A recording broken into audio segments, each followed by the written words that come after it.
Dear students, welcome to MCQ zone. আজকে আমরা class নাইনের থার্ড সামেটিভ এক্সামের 302 নম্বর পেজের রায়মার্টিন প্রশ্নবিচিত্রার ভৌত বিজ্ঞানের 7 নম্বর স্কুল জলপাইগুড়ি গভর্নমেন্ট হাই স্কুলের গার্লস হাই স্কুলের আমরা গ্রুপ এ এবং গ্রুপ বির শর্ট কোশ্চেনগুলো আলোচনা করব। তো চলো শুরু করা যাক। প্রথম কোশ্চেন কী আছে, একের দাগের দৈর্ঘ্য পরিমাপের সবচেয়ে বড় একক কোনটা হচ্ছে পারসেক। সবচেয়ে বড় একক হচ্ছে পারসেক। নেক্সট হচ্ছে পৃষ্ঠটানের মাত্রীয় সংকেত, পৃষ্ঠটান সমান বল বাই দৈর্ঘ্য, তাহলে এটা হচ্ছে m⁻²। নেক্সট হচ্ছে একটি বস্তুর উপর উত্তর দিকে 20 নিউটন বল প্রয়োগ করা হলে বস্তুটির উপর পূর্বাভিমুখে ক্রিয়াশীল বলের মান। ঠিক আছে, ধরো এখানে 20 নিউটন বল, দেখো এখানে বলা হচ্ছে কি যে এটা ধরো উত্তর দিক, এটা তো উত্তর দিক, এখানে 20 নিউটন বল প্রয়োগ করা হলো উত্তর দিকে, তাহলে পূর্ব দিকে, ঠিক আছে পূর্ব দিকে,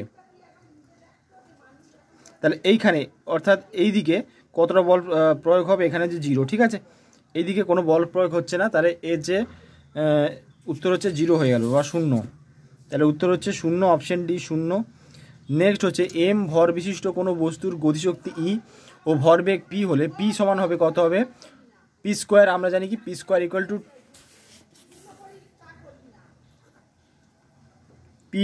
√2mE, P equal to √2mE, তাহলে হচ্ছে option A P equal to √2mE। Next হচ্ছে এসআইতে যে মানে হচ্ছে তাপের যান্ত্রিক তুল্যাঙ্ক। তোমরা যে ইকুয়েশন দেখেছো ডাব্লিউ ইকুয়াল টু JH, এই সমীকরণের জে হচ্ছে কি তাপের যান্ত্রিক তুল্যাঙ্ক। সেইখানে জে এর মান কি বলা হয়েছে, জে এর মান হচ্ছে এখানে 1 হবে, যেটা এখানে উত্তর দেওয়া নেই, অপশন ডি। এখানে জে এর মান 1 হওয়া উচিত ছিল, এখানে কিন্তু কোনোটি নয়, অ্যান্সার হবে। ঠিক আছে, পরেরটা হচ্ছে শব্দের বেগ ভি, তরঙ্গদৈর্ঘ্য ল্যামডা এবং কম্পাঙ্ক মিউ হলে এদের মধ্যে সম্পর্ক আমরা জানি V equal to N lambda, V equal to N lambda. তাহলে এখানে কোনটা হচ্ছে V equal to N lambda, এখানে এইটাই হবে, দেখো V equal to N lambda এইটাই হবে, অপশন এ। হ্যাঁ দেখো আমরা জানি কি V equal to N lambda, তাহলে এখান থেকে আমরা লিখতে পারি ভি বাই ল্যামডা সমান মিউ। ঠিক আছে, ভি বাই ল্যামডা সমান মিউ, তাহলে ভি বাই ল্যামডা সমান মিউ, অপশন এ। নেক্সট হচ্ছে কোন ক্ষেত্রে অনুসংখ্যা সর্বনিম্ন, অর্থাৎ সবচেয়ে কম অনুসংখ্যা কিসে আছে। প্রথমে আছে দেখো 1 গ্রাম CO2, 1 গ্রাম CO2, কার্বন ডাইঅক্সাইডের আণবিক ভর হচ্ছে 44 গ্রাম, তাহলে 44 গ্রাম মানে 1 মোল, 1 মোল মানে দেখো 44 গ্রাম CO2 মানে হচ্ছে অ্যাভোগাড্রো সংখ্যক, অণু আছে কটা, অ্যাভোগাড্রো সংখ্যক, তাহলে 1 গ্রামে কটা থাকবে, তাহলে 1 গ্রাম CO2 হবে অ্যাভোগাড্রো সংখ্যা মানে 6.022 × 10⁻23 বাই হবে 44, তাহলে এটা হচ্ছে 1 গ্রাম CO2তে কতগুলো অণু আছে, Na/44। নেক্সট হচ্ছে 1 গ্রাম CH4, 1 গ্রাম CH4 মানে মিথেন, মিথেনের হচ্ছে আণবিক ভর হচ্ছে 16, তাহলে 16 গ্রাম CO2 16 গ্রাম CH4 মানে অ্যাভোগাড্রো সংখ্যক Na, তাহলে 1 গ্রাম কত হবে Na/16, Na/16 হচ্ছে এটা অ্যান্সার। তারপরে বলা হয়েছে যে 1 গ্রাম O2, 1 গ্রাম O2, তাহলে অক্সিজেনের হচ্ছে আণবিক ভর হচ্ছে 32, তাহলে 32 গ্রাম O2 হচ্ছে সমান হচ্ছে অ্যাভোগাড্রো সংখ্যক অণু আছে মানে Na, তাহলে 1 গ্রাম কত হচ্ছে O2 হচ্ছে Na অ্যাভোগাড্রো বাই 32, এটা হচ্ছে 1 গ্রাম অক্সিজেনের কতগুলো অণু আছে। নেক্সট লাস্ট 1 গ্রাম NO2, তাহলে দেখো NO2 হচ্ছে আণবিক ভর, দেখো নাইট্রোজেন হচ্ছে 17, আচ্ছা নাইট্রোজেন হচ্ছে 14 আর হচ্ছে অক্সিজেন হচ্ছে 16 দিয়ে, দেখো NO2, তাহলে নাইট্রোজেন হচ্ছে কত 14 প্লাস এখানে অক্সিজেন আছে 16 × 2, তাহলে 16 দিয়ে 32 আর 44 46 গ্রাম। ঠিক আছে, তাহলে NO2 হচ্ছে দেখো 46 গ্রাম, NO2 এর আণবিক NO2 তে অণুর সংখ্যা কত, এন এর সংখ্যা, তাহলে 1 গ্রাম কত হবে, Na/46। ঠিক আছে, এবার তাহলে আমাদের 4টে সংখ্যা পেয়ে গেছে, Na/44, Na/16, Na/32, Na/46। তাহলে এদের মধ্যে সবচেয়ে কম অর্থাৎ অণুর সংখ্যা সবচেয়ে কম কোনটা হবে, দেখো যেটা নিচে সবচেয়ে বেশি নাম্বার সেটাই হচ্ছে কম হয়ে যাবে। Na/44, Na/16, Na/32, Na/46। তাহলে Na/46 হচ্ছে অ্যান্সার, অপশন ডি অ্যান্সার। এটা হচ্ছে অপশন ডি, 1 গ্রাম NO2 হচ্ছে অ্যান্সার। নেক্সট হচ্ছে চাপ বাড়ালে তরলে গ্যাসের দ্রাব্যতা কীভাবে বেড়ে যায়। নেক্সট হচ্ছে একটি আম্লিক দ্রবণের অর্থাৎ অ্যাসিডিক দ্রবণের পিএইচ হচ্ছে, অ্যাসিডিক কোনটা হচ্ছে এখানে 5.1, 7-এর থেকে কম। অ্যাসিড বৃষ্টির জন্য দায়ী গ্যাসটি হচ্ছে, এটা হচ্ছে NO2 হবে। পরেরটা পেট্রোলিয়াম পরিশোধনের জন্য ব্যবহৃত পদ্ধতি হচ্ছে, এটা সবাই জানি, আংশিক পাতন। পরেরটা হচ্ছে জলকে জীবাণুমুক্ত করতে প্রদত্ত কোন রশ্মি ব্যবহার করা হয়, এটা হচ্ছে অতিবেগুনি রশ্মি। নেক্সট হচ্ছে ক্যাথোড রশ্মির উপাদান আমরা জানি ইলেকট্রন হবে। এবার আমরা নেক্সট পেজে চলে যাচ্ছি। নেক্সট পেজ হচ্ছে গ্রুপ বি এর কোশ্চেন, লিটারের সংজ্ঞা দাও। দেখো লিটারের সংজ্ঞা আমি বই থেকে দেখাচ্ছি, দেখে নাও। লিটারের সংজ্ঞা কী হবে, দেখো লিটারের সংখ্যা কী হবে, 4 ডিগ্রি সেলসিয়াস বা 277 কেলভিন। হ্যাঁ, 4 ডিগ্রি সেলসিয়াস মানে হচ্ছে 277 কেলভিন উষ্ণতার 1 কিলোগ্রাম বিশুদ্ধ জলের আয়তনকে 1 লিটার বলা হয়, তোমরা এটা লিখে নেবে। তাহলে লিটারের সংখ্যা হয়ে গেল। নেক্সট কোয়েশ্চেন আছে, আলোকবর্ষ মূল একক না লব্ধ একক। আলোকবর্ষ হচ্ছে দৈর্ঘ্যের একক, কারণ শূন্য মাধ্যমে আলো 1 বছরে যতটা দূরত্ব অতিক্রম করে সেটা হচ্ছে আলোকবর্ষ। তাহলে আলোকবর্ষ হচ্ছে মূল একক, কারণ হচ্ছে দৈর্ঘ্যের একক, তাহলে অ্যান্সার হচ্ছে মূল একক। অ্যাংস্ট্রম কিসের একক, অ্যাংস্ট্রম হচ্ছে দৈর্ঘ্যের একক, এটা হচ্ছে দৈর্ঘ্যের একক। ঠিক আছে, পরেরটা হচ্ছে রূপোর ঘনত্ব 10.8, যদি জলের ঘনত্ব 1.0 × 10³ kg/m³, তবে রূপোর ঘনত্ব SI একক কী হবে। ঠিক আছে, তাহলে এক্ষেত্রে কী হবে, সূত্র দেখে নাও। এখানে সূত্র হচ্ছে কী লিখবে, যে রূপোর ঘনত্ব সমান আপেক্ষিক গুরুত্ব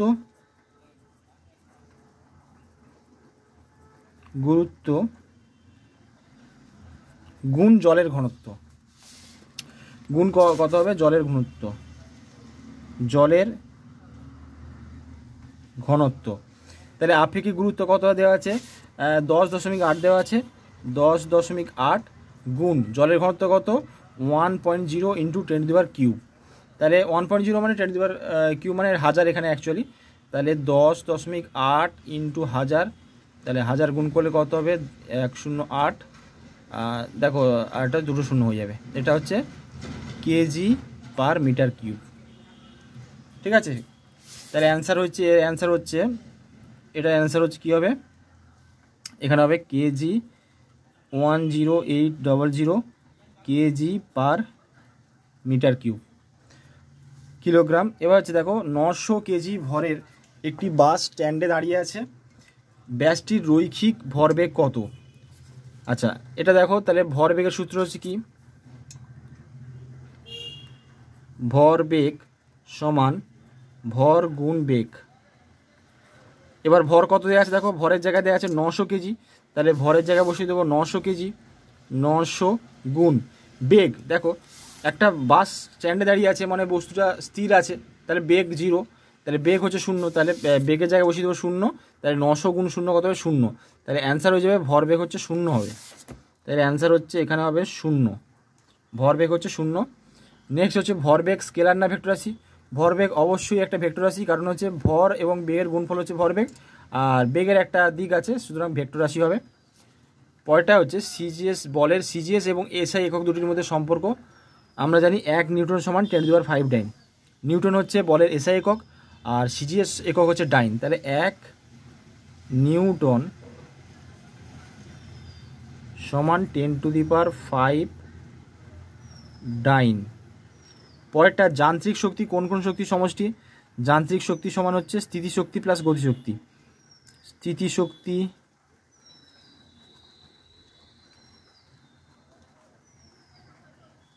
প্লাস গতিশক্তি।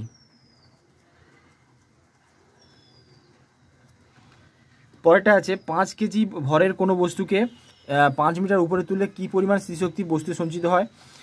তাহলে স্থিতিশক্তির ফর্মুলা হচ্ছে mgh। ঠিক আছে, তাহলে স্থিতিশক্তি কী হবে, স্থিতিশক্তি সমান হচ্ছে mgh। ঠিক আছে, m হচ্ছে ভর, g হচ্ছে অভিকর্ষ ত্বরণ, h হচ্ছে উচ্চতা। তাহলে m এর মান এখানে কত, 5 কেজি, m এর জায়গায় বসাচ্ছি 5, g হচ্ছে অভিকর্ষ ত্বরণ, অভিকর্ষ ত্বরণের মান হচ্ছে 9.8 metre per second square, g এর বসা যারা 9.8, আর h এর জায়গায় বসলাম উচ্চতা হচ্ছে 5 মিটার দেওয়া আছে, তাহলে বসিয়ে দিলাম 5। ঠিক আছে, তাহলে গুণ করলে 5 5 25 গুণ 9.8, 25 গুণ 9.8 করলে কত হচ্ছে, দেখো 25 গুণ 98 গুণ করছি, 8 5 40 0 হাতে 4, 8 2 16, 16 4 হচ্ছে 20, আর 9 5 45 5 হাতে 4, 9 2 18, 8 4 22, তাহলে হচ্ছে 4, তাহলে এটা দশমিক আছে ওই জন্য এখানে হচ্ছে 2 4 5, 245। স্থিতিশক্তির একক কী হবে, শক্তির একক হচ্ছে জুল, তাহলে এটা হচ্ছে এত জুল, 245 জুল হচ্ছে অ্যান্সার। তাহলে অ্যান্সার আমাদের হবে এখানে 245 জুল, 245 জুল। নেক্সট হচ্ছে আদর্শ তরলের সান্দ্রতাঙ্কের মান কত, এটা হচ্ছে 0 হবে। পরেরটা সত্য বা মিথ্যা, প্রবাহের গতি শান্ত বা অশান্ত তা নির্ণয় করে প্রবাহের সান্দ্রতা, এটা মিথ্যা হবে, এটা ভুল হবে। ঠিক আছে, মিথ্যা। কার্য এবং তাপের মধ্যে সম্পর্ক, এর আগেও বলেছি W সমান JH, তোমরা এটা লিখে দিতে পারো যে W হচ্ছে কি কার্য, J হচ্ছে তাপের যান্ত্রিক তুলাঙ্ক যেটা হচ্ছে ধ্রুবক, আর H হচ্ছে তাপ। পরেরটা তাপের সুপরিবাহী একটি তরলের নাম হচ্ছে পারদ হবে, পারদ। কম্পাঙ্কের একক, কম্পাঙ্কের একক হচ্ছে হার্জ, HZ, হার্জ বা সেকেন্ড ইনভার্স, বা বলতে পারো বা সেকেন্ড লিখবে তোমরা, সেকেন্ড উপরে দেবে -1 অর্থাৎ সেকেন্ড -1, হার্জ বা সেকেন্ড -1।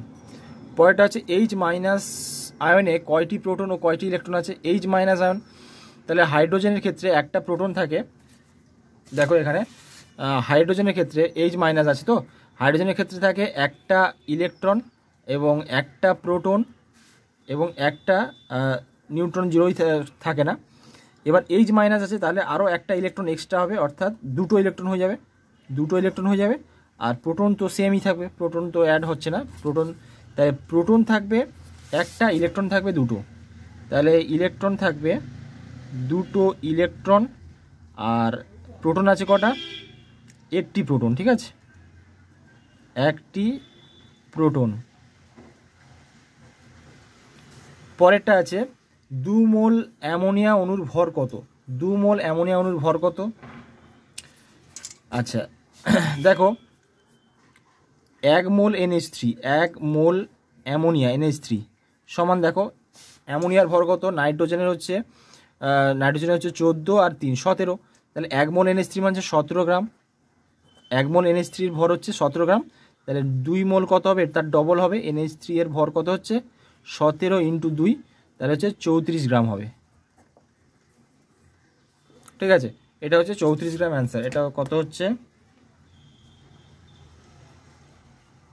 34 গ্রাম।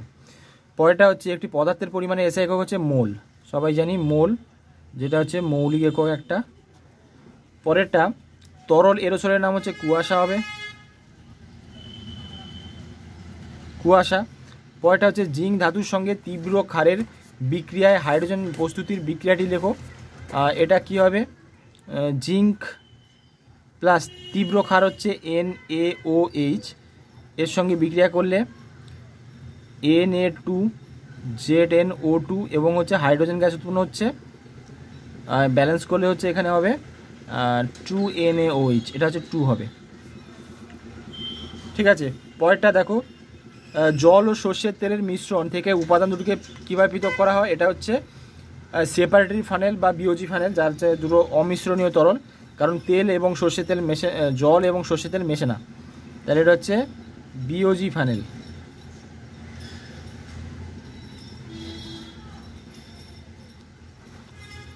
পরেরটা আছে এমন একটি মৌলের নাম লেখো যার পারমাণবিক সংখ্যা ও ভর সংখ্যা সমান। তাহলে এখানে উত্তর হচ্ছে সাধারণ হাইড্রোজেন, যেটা হচ্ছে H11, মানে হচ্ছে সাধারণ হাইড্রোজেন, সাধারণ হাইড্রোজেন।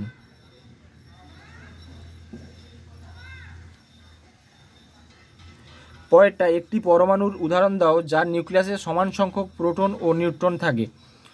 প্রোটন, এখানে হচ্ছে একটি পরমাণু উদাহরণ দাও যার নিউক্লিয়াসে সমান সংখ্যক প্রোটন এবং নিউট্রন থাকে।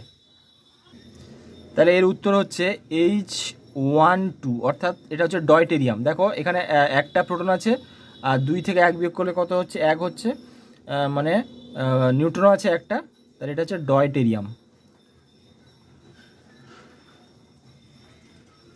হাইড্রোজেনের আইসোটোপ হচ্ছে ডয়টেরিয়াম, সেই ডয়টেরিয়াম। পরেরটা হচ্ছে 22 গ্রাম CO2 তে অণুর সংখ্যা কত? 22 গ্রাম CO2, CO2 হচ্ছে আণবিক ভর কত? দেখো এখানে CO2 এর ক্ষেত্রে CO2 এর আণবিক ভর হচ্ছে, কার্বনের হচ্ছে কত? 12, আর অক্সিজেন দুটো আছে, একটা অক্সিজেন হচ্ছে 16 আর দুটো আছে 16 থেকে 32, তাহলে হচ্ছে 44 হবে, 44 গ্রাম। তাহলে CO2 এর আণবিক ভর হচ্ছে 44 গ্রাম। এবার দেখো 44 গ্রাম মানে হচ্ছে কত? অণুর সংখ্যা হচ্ছে অ্যাভোগাড্রো সংখ্যা, 44 গ্রাম মানে 1 মোল, 1 মোল মানে অ্যাভোগাড্রো সংখ্যা। তাহলে 44 গ্রাম অ্যাভোগাড্রো সংখ্যা, অর্থাৎ 6.022 ইন্টু 10⁻23 থাকবে। তাহলে 22 গ্রামের থেকে কী থাকবে? অর্ধেক থাকবে, 6.022 ইন্টু 10⁻23। এখানে কী হবে? 44 ইন্টু 22, 22 2 44, 2 দিয়ে ভাগ করলে হচ্ছে 3.011 ইন্টু 10⁻23।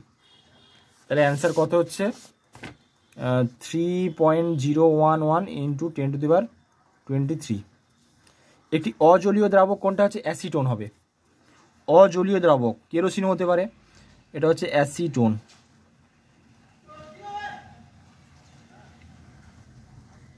অর্থাৎ জল ছাড়া কোনো দ্রাবক হচ্ছে অ্যাসিটোন হতে পারে। বীজ কেলাসের একটি ব্যবহার হচ্ছে প্রয়োগ, কী হবে? চিনি শিল্পে ব্যবহৃত হয়, চিনির শিল্প উৎপাদনে।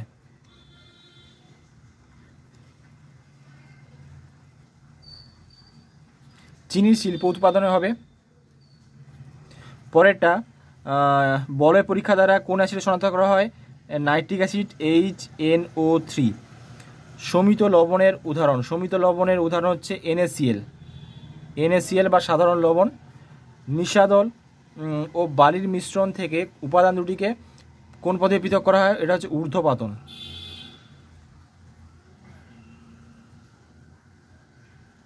পরেরটা জলে অস্থায়ী ক্ষরতা সৃষ্টিকারী ক্যালসিয়াম ঘটিত লবণের নাম হচ্ছে ক্যালসিয়াম বাইকার্বনেট, যেটা হচ্ছে CaHCO3 ক্যালসিয়াম বাইকার্বনেট। জলের সালফেট লবণের নাম লেখো যা অস্থায়ী ক্ষরতা সৃষ্টি করে, ক্যালসিয়াম সালফেট CaSO4। পরেরটা হচ্ছে জলের আর্সেনিক দূষণের ফলে কোন রোগ সৃষ্টি হচ্ছে? ব্ল্যাক